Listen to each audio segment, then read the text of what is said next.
Hi Riders, ನೀವೇನಾದರೂ ಒಂದು ಹೊಸ ಮೋಟೋ ವ್ಲಾಗಿಂಗ್ನ ಸ್ಟಾರ್ಟ್ ಮಾಡಬೇಕು ಹೊಸದಾಗಿ, ಅದಕ್ಕೆ ನೀವು ಯಾವ ಕ್ಯಾಮರಾನ ತಗೋಬೇಕು, ಅದೇ ರೀತಿ ಆ ಕ್ಯಾಮರದ ಜೊತೆ ಏನೇ ನೆಸೆಸರೀಸ್ ತಗೋಬೇಕು ಅಂತ ಕೇಳೋದಾದರೆ ಇವತ್ತಿನ ವಿಡಿಯೋದಲ್ಲಿ ನಿಮಗೆ ತಿಳಿಸ್ಕೊಡ್ತೀನಿ. ಸೊ ಮೊದಲನೇದಾಗಿ ನಾನು ಗೋಪ್ರೋನ ಯಾರಿಗೂ ಸಜೆಸ್ಟ್ ಮಾಡಲ್ಲ. ಗೋಪ್ರೋ ರಿಲಯಬಲ್ ಆಗಿಲ್ಲ ಅಷ್ಟೊಂದು, ಅದರಿಂದ DJI ಕ್ಯಾಮರಾಗಳನ್ನು ತಗೊಳ್ಳಿ. DJIಯಲ್ಲೂ ಸಹ ನೀವು ಯಾವ ಕ್ಯಾಮರಾನ ಸ್ಪೆಸಿಫಿಕಾಗಿ ತಗೋಬೇಕು ಅಂತ ಹೇಳಿದರೆ ಆ್ಯಕ್ಷನ್ 3 ತಗೋಬೋದು. ಆ್ಯಕ್ಷನ್ 3 ನಿಮ್ಗೆ ಇವಾಗ ಸಿಗಲ್ಲ. ಆ್ಯಕ್ಷನ್ 4 ಅಥವಾ ಆ್ಯಕ್ಷನ್ 5 ಹೋಗ್ಬೋದು. ಆ್ಯಕ್ಷನ್ 4 ನಿಮಗೆ ಆಲ್ಮೋಸ್ಟ್ ವಿತ್ ಆಫರ್ 20,000ಗೇನೋ ಸಿಗುತ್ತೆ ಅಮೆಝಾನಲ್ಲಿ ಸ್ಟ್ಯಾಂಡರ್ಡ್ ಕಾಂಬೋ. ಅದೇ ರೀತಿ ವಿದೌಟ್ ಆಫರ್ ಇವಾಗ 25,000ಗೇನೋ ಸಿಗ್ತಾ ಇದೆ. ಆ್ಯಕ್ಷನ್ 3 ಏನಾದರೂ ನಿಮಗೆ ಕಮ್ಮಿ ರೇಟಲ್ಲಿ ಸಿಗ್ತಾ ಇದೆ ಅಂದರೆ ತಗೊಳ್ಳಿ. ಬಟ್ ಆ್ಯಕ್ಷನ್ 2ಗೆ ಹೋಗಬೇಡಿ. ಅದು ನಿಮಗೆ ನಾರ್ಮಲ್ ಫುಟೇಜ್ ಎಲ್ಲ ರೆಕಾರ್ಡ್ ಮಾಡೋದಕ್ಕೆ ಹೋಗಿ, ಆದರೆ ವಿತ್ ಆಡಿಯೋ ನಿಮಗೆ ಮೋಟೋ ವ್ಲಾಗಿಂಗ್ ಮಾಡಬೇಕಂದ್ರೆ ಆ್ಯಕ್ಷನ್ 2 ಚೆನ್ನಾಗಿಲ್ಲ. ಅದೇ ರೀತಿ ಓವರ್ ಹೀಟಿಂಗ್ ಸಹ ಇದೆ. ಹಾಗೆ ಇದ್ರ ಜೊತೆ ನನಗೀಗ ಮೆಮೊರಿ ಕಾರ್ಡ್ ಬೇಕಲ್ವಾ ರೆಕಾರ್ಡ್ ಮಾಡೋದಕ್ಕೆ. ಸ್ಯಾಂಡಿಸ್ಕ್ ಅಥವಾ ಸ್ಯಾಮ್ಸಂಗ್ ಮೆಮೊರಿ ಕಾರ್ಡ್ನ ಯೂಸ್ ಮಾಡ್ಬೋದು. ನನ್ನ ಹತ್ರ ಸ್ಯಾಮ್ಸಂಗ್ SD ಕಾರ್ಡ್ ಇದೆ, ಅದೇ ರೀತಿ ಸ್ಯಾಂಡಿಸ್ಕು ಇದೆ. ಸ್ಯಾಮ್ಸಂಗಲ್ಲಿ ನಿಮಗೆ 128 GB ತಗೊತಾ ಇದ್ದೀರಾ ಅಂದರೆ ಸ್ಯಾಮ್ಸಂಗ್ EVO ಪ್ಲಸ್ನ ತಗೋಬೋದು. ಅರೌಂಡ್ 1000 ರುಪೀಸ್ 1200 ರುಪೀಸ್ ಒಳಗಡೆ ಸಿಗುತ್ತೆ. ಇದನ್ನು ಬಿಟ್ಟು ಇವಾಗ ಮೇಯ್ನ್ ನೀವೇನಾದರೂ ಅಡ್ವೆಂಚರ್ ಕೊಂಬೋ ತಗೊತಾ ಇದ್ದೀರಾ ಅಂದರೆ ನಿಮಗೆ ಕ್ಯಾಮರಾ ಜೊತೆ DJI ಜೊತೆ ಈ ರೀತಿ ಒಂದು 3 ಬ್ಯಾಟ್ರಿ ಇರೋ ಒಂದು ಕೇಸ್ ಬರುತ್ತೆ. ಆದರೆ ನಿಮಗೆ ಅಷ್ಟೊಂದು ಬಜೆಟ್ ಇಲ್ಲ ಅಂದರೆ ಸ್ಟ್ಯಾಂಡರ್ಡ್ ಕೊಂಬೋಗೂ ಹೋಗ್ಬೋದು. ಏನಕ್ಕಂದರೆ ಸಿಂಗಲ್ ಬ್ಯಾಟ್ರಿಲಿ ಈಸಿಲಿ 1 hour ಪ್ಲಸ್ ರೆಕಾರ್ಡಿಂಗ್ನ ಈ ಒಂದು DJI ಆ್ಯಕ್ಷನ್ ಕ್ಯಾಮ್ರಾ ಪ್ರೊವೈಡ್ ಮಾಡುತ್ತೆ. ಈ ರೀತಿ ನೀವು DJI ಕ್ಯಾಮ್ರಾನ ತಗೋತಾ ಇದ್ದೀರಾ ಅಂದರೆ ಈ ರೀತಿ ಒಂದು ಮ್ಯಾಗ್ನೆಟಿಕ್ ಮೌಂಟ್ ಅದ್ರ ಜೊತೆ ಬರುತ್ತೆ. ಈ ರೀತಿ ಹಾರಿಜಾಂಟಲ್ ಅದೇ ರೀತಿ ವರ್ಟಿಕಲ್ ಹೆಂಗೆ ಬೇಕಾದರೂ ನೀವು ಕನೆಕ್ಟ್ ಮಾಡ್ಬೋದು ಕ್ಯಾಮರಕ್ಕೆ. ಹಾಗೆ ಇದ್ರ ಜೊತೆ ಒಂದು ಎಕ್ಸ್ಟೆಂಡರ್ ತಗೊಂಡಿದ್ದೀನಿ. ಏನಕ್ಕಂದರೆ ಹೆಲ್ಮೆಟಲ್ಲಿ ಹಾಕಿದಾಗ ನಿಮಗೆ ಒಂದು ಹೈಟ್ ಸಾಕಾಗಲ್ಲ ಕ್ಯಾಮರದು, ಅದರಿಂದ ಇದೊಂದು ಎಕ್ಸ್ಟೆಂಡರ್ ಸಿಗುತ್ತೆ ನಿಮಗೆ 200 to 300 ರುಪೀಸ್.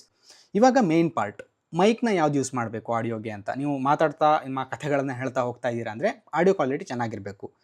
ಹಾಗೆ DJIಯಲ್ಲಿ ಟೈಪ್ ಸಿಯಲ್ಲಿ ಡೈರೆಕ್ಟಾಗಿ ಮೈಕ್ ಸಪೋರ್ಟ್ ಆಗುತ್ತೆ. ಆದರೆ ಇದರಲ್ಲೊಂದು ಕ್ಯಾಚ್ ಇದೆ. ನೀವೇನಾದರೂ ರ್ಯಾಂಡಮ್ ಚೀಪರ್ ಟೈಪ್ ಸಿ ಮೈಕ್ನ ತೊಗೊಂಡು ಹಾಕೊಂಡಿದ್ದೀರಾ ಅಂದರೆ ನಾರ್ಮಲ್ ವ್ಲಾಗ್ ಮಾಡಬೇಕಾದ್ರೆ ಸರಿಯಾಗಿರುತ್ತೆ. ಅದೇ ನೀವು ಮೋಟೋ ವ್ಲಾಗಿಂಗ್ ಮಾಡಬೇಕಾದ್ರೆ ವಿಂಡ್ ನಾಯ್ಸ್ ಇರೋದ್ರಿಂದ ಆಡಿಯೋ ಕ್ಲಿಪ್ಪಿಂಗ್ ಆಗೋಕ್ಕೆ ಸ್ಟಾರ್ಟ್ ಆಗುತ್ತೆ, ನಿಮಗೆ ಆಡಿಯೋ ಯೂಸ್ ಮಾಡೋಕ್ಕೆ ಆಗಲ್ಲ.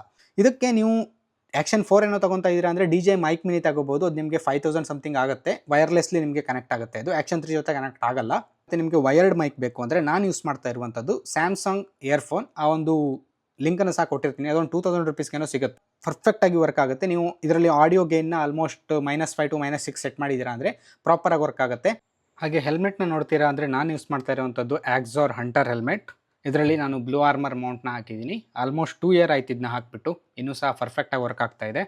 ಹಾಗೆಯೇ ಇದು ಎಕ್ಸ್ಟೆಂಡರ್ ಏನಕ್ಕೆ ಹಾಕಿದ್ದೀನಿ ಅಂತ ಆವಾಗಲೇ ಹೇಳಿದೆ. ನನಗೆ ಈ ಒಂದು ಕ್ಯಾಮ್ರಾ ನನಗೆ ಡೈರೆಕ್ಟ್ ಐ ಲೆವೆಲ್ಗೆ ಬರುತ್ತೆ ಹಿಂಗೆ ಹಾಕಿದಾಗ. ಸೊ ಈ ರೀತಿ ಕನೆಕ್ಟ್ ಮಾಡ್ತೀನಿ ನಾನು. ಹಾಗೆ ಇದು ಸ್ಯಾಮ್ಸಂಗ್ ಇಯರ್ಫೋನ್. ಹಾಗೆ ನಿಮ್ಗೆ ಒಳಗಡೆ ಕಾಣಿಸುತ್ತೆ ಅಂತ ಅಂದ್ಕೊತೀನಿ. ಇಲ್ಲಿ ನೋಡ್ತಾ ಇರ್ಬೋದು ನೀವು, ಇಲ್ಲಿ ನಾನು ಹೆಡ್ಫೋನ್ನ ಇಟ್ಟಿದ್ದೀನಿ. ಹಾಗೆ ಇದನ್ನು ಬಿಟ್ಟು ನೀವೀಗ ಟೈಪ್ ಸಿ ವೈರ್ಡ್ ಮೈಕ್ನ ಕನೆಕ್ಟ್ ಮಾಡ್ತಾ ಇದ್ದೀರಾ ಅಂದರೆ ಇದಕ್ಕೆ ವಾಟರ್ ಪ್ರೂಫಿಂಗ್ ಮಾಡುವಂಥದ್ದು ಅಷ್ಟೇ ಇಂಪಾರ್ಟೆಂಟ್. ಈ ಒಂದು ವಾಟರ್ ಪ್ರೂಫಿಂಗ್ಗೆ ತುಂಬ ಕಾಮನ್ ಆಗಿ ಎಲ್ಲರೂ ಯೂಸ್ ಮಾಡುವಂಥದ್ದು ಬ್ಲೂ ಟ್ಯಾಕ್. ನಿಮಗೆ ಹಾರ್ಡ್ಲಿ 50 ರುಪೀಸಲ್ಲಿ ಸಿಗುತ್ತೆ ಒಂದು ಪ್ಯಾಕ್. ಇದನ್ನು ನೀವು ಒಂಥರ ಸ್ಲೈಮ್ ಥರ ಇರುತ್ತೆ. ಇದನ್ನು ತೆಗೆದ್ಬಿಟ್ಟು ಟೈಪ್ ಸಿ ಕನೆಕ್ಟ್ ಮಾಡಿದ್ಮೇಲೆ ಇದ್ರ ಸುತ್ತ ಹಾಕಿರ್ತೀವಿ. ಹಾಗೆ ನೀವೇನಾದರೂ ಈ ಒಂದು ಕ್ಯಾಮ್ರಾನ ತಗೊಂಡು ಪ್ರೊಫೆಷ್ನಲ್ ಫೋಟೋಗ್ರಫಿ ಅಥವಾ ವಿಡಿಯೋಗ್ರಫಿ ಲೈಕ್ DSLR ಥರ ಫೋಟೋ ತೆಗಿಬೋದು, ಮೊಬೈಲ್ ಥರ ಐಫೋನ್ ಥರ ಫೋಟೋ ತೆಗಿಬೋದು ಅಂತ ಅಂದ್ಕೊಂಡ್ರೆ ತಗೋಬೇಡಿ. ಏನಕ್ಕಂದರೆ ಇದು ಆ್ಯಕ್ಷನ್ ಸ್ಪೋರ್ಟ್ಸ್ಗೆ. ನೀವು ಅಡ್ವೆಂಚರ್ ಏನು ಮಾಡಬೇಕಾದ್ರೆ ತುಂಬ ಸ್ಟೇಬಲ್ ಫುಟೇಜ್ನ ವೈಡ್ ಆ್ಯಂಗಲಲ್ಲಿ ಕ್ಯಾಪ್ಚರ್ ಮಾಡೋದಕ್ಕೆ ಇದನ್ನ ಯೂಸ್ ಮಾಡ್ತಾರೆ ಹೊರತು ಇದರಲ್ಲಿ ನಿಮಗೆ DSLR ಥರ ಝೂಮ್ ಮಾಡೋದಾಗಲಿ ಅಥವಾ ಹೈ ಕ್ವಾಲಿಟಿ ಅಂದರೆ ಬೊಕ್ಕೆ ವಿಡಿಯೋ ಎಲ್ಲ ತೆಗಿಯೋಕ್ಕೆ ಆಗೋದಿಲ್ಲ. ಇದು ಆ್ಯಕ್ಷನ್ ಕ್ಯಾಮ್ರಾ. ನೀವು ಓವರಾಲ್ ಬಜೆಟ್ನ ಕೇಳ್ತಾ ಇದ್ದೀರಾ ಅಂದರೆ ಮಿನಿಮಮ್ ಆಗಿ ಒಂದು 30,000 ಆದರೂ ಬೇಕಾಗೇ ಆಗುತ್ತೆ DJI ಆ್ಯಕ್ಷನ್ ಜೊತೆ ನೀವು ಮೋಟೋ ವ್ಲಾಗಿಂಗ್ ಸೆಟ್ ಮಾಡ್ತಾ ಇದ್ದೀರಾ ಅಂದರೆ. ಹಾಗೆ ನಿಮಗೆ ಚೀಪರ್ 3000 4000ಗೆಲ್ಲ ಕ್ಯಾಮ್ರಾ ಸಿಗುತ್ತೆ. ಅದನ್ನ ಅವಾಯ್ಡ್ ಮಾಡಿ. ಏನಕ್ಕಂದರೆ ಅದರಲ್ಲಿ ನಿಮಗೆ 1080p ಸಹ ರೆಕಾರ್ಡ್ ಮಾಡೋಕ್ಕಾಗಲ್ಲ ಪ್ರಾಪರಾಗಿ.